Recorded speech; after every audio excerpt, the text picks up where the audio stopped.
Shalom, perkenalkan nama saya Mutiara Tasik, NIM 10220210150, kelas C semester 4. Tugas ini saya buat untuk memenuhi tugas pada mata kuliah Metode Pengembangan Sosial Emosional. Pengembangan Sosial Emosional Anak Usia Dini. A. Hakikat perkembangan sosial dan emosional anak usia dini. 1. Pengertian perkembangan anak usia dini.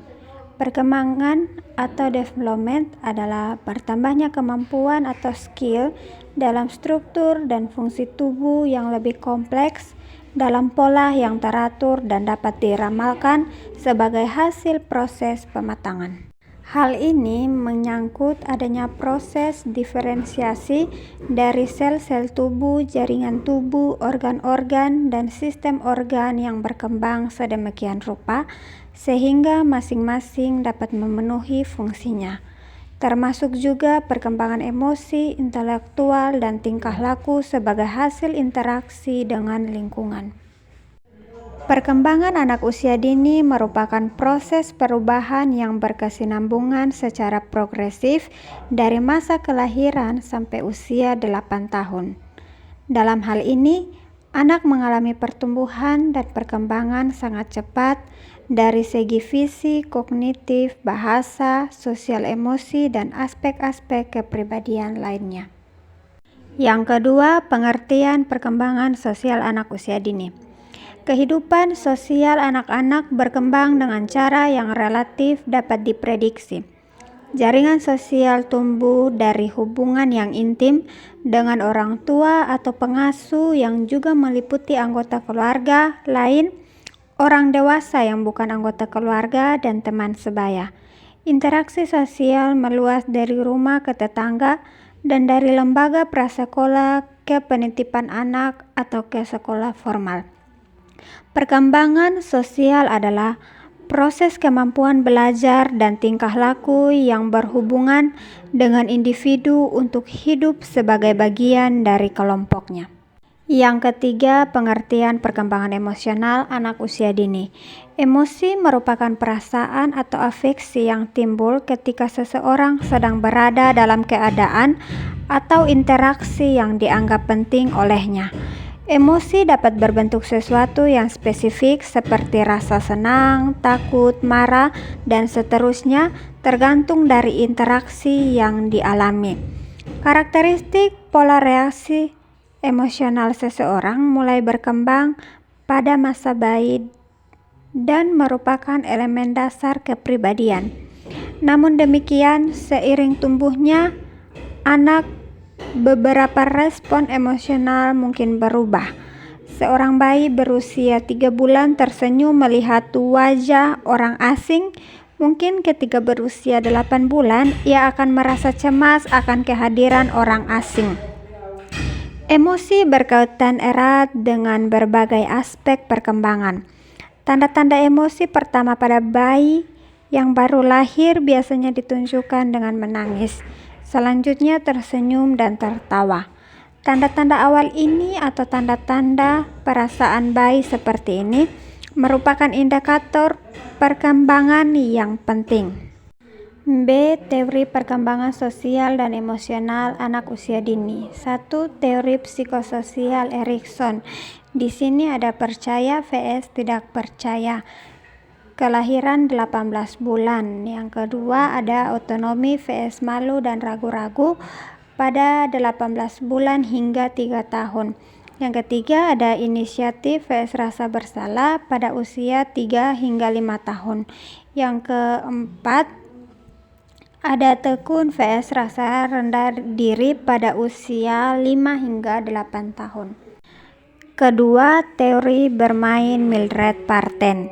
Mildred Parten pada tahun 1932 dalam Teja Saputra menyoroti kegiatan bermain sebagai sarana sosialisasi.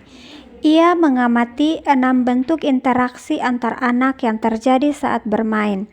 Pada ke-6 bentuk kegiatan bermain tersebut, terlihat adanya peningkatan kadar interaksi sosial. Tahap perkembangan bermain yang mencerminkan tingkat perkembangan sosial anak, diantaranya A. Unocoped play.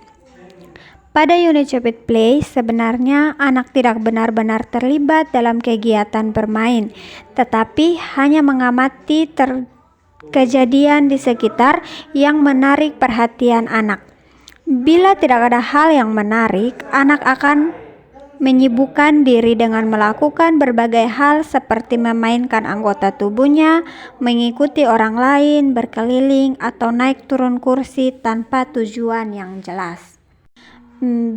Solitary play atau bermain sendiri. Biasanya tampak pada anak yang berusia sangat muda.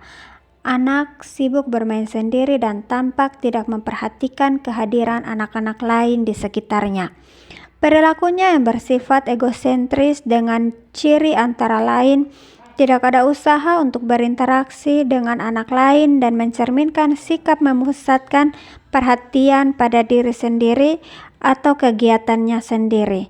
Anak lain baru dirasakan kehadirannya apabila anak tersebut mengambil alat permainannya. C. Onlooker play atau pengamat. Onlooker play atau pengamat yaitu kegiatan bermain dengan mengamati anak-anak lain melakukan kegiatan bermain. Jenis kegiatan bermain ini pada umumnya tampak pada anak berusia 2 tahun. Dapat juga tampak pada anak yang belum kenal dengan anak lain di suatu lingkungan baru, sehingga malu atau ragu-ragu untuk ikut bergabung dalam kegiatan bermain yang sedang dilakukan oleh anak-anak lain. D. Parallel play atau bermain paralel.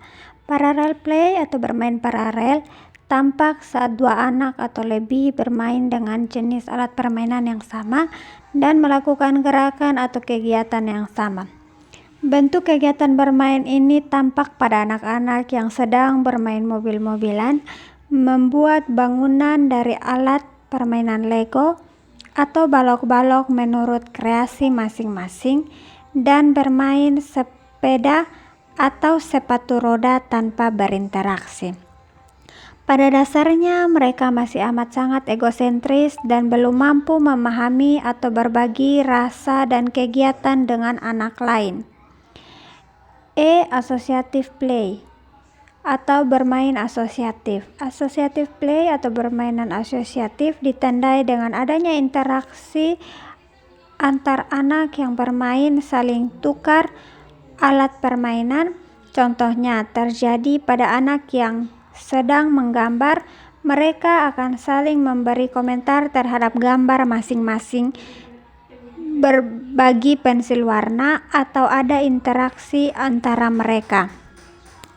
F. Cooperative play atau bermain bersama. Cooperative play atau bermain bersama ditandai dengan adanya kerjasama atau pembagian tugas dan pembagian peran antara anak-anak yang terlibat dalam permainan untuk mencapai satu tujuan tertentu. Misalnya bermain dokter-dokteran, bekerja sama, membuat suatu karya bangunan dari balok-balok, dan semacamnya. Yang ketiga, teori perkembangan emosi. Terdapat beberapa teori perkembangan emosi, diantaranya sebagai berikut. A. Teori emosi dua faktor Schatter-Singer.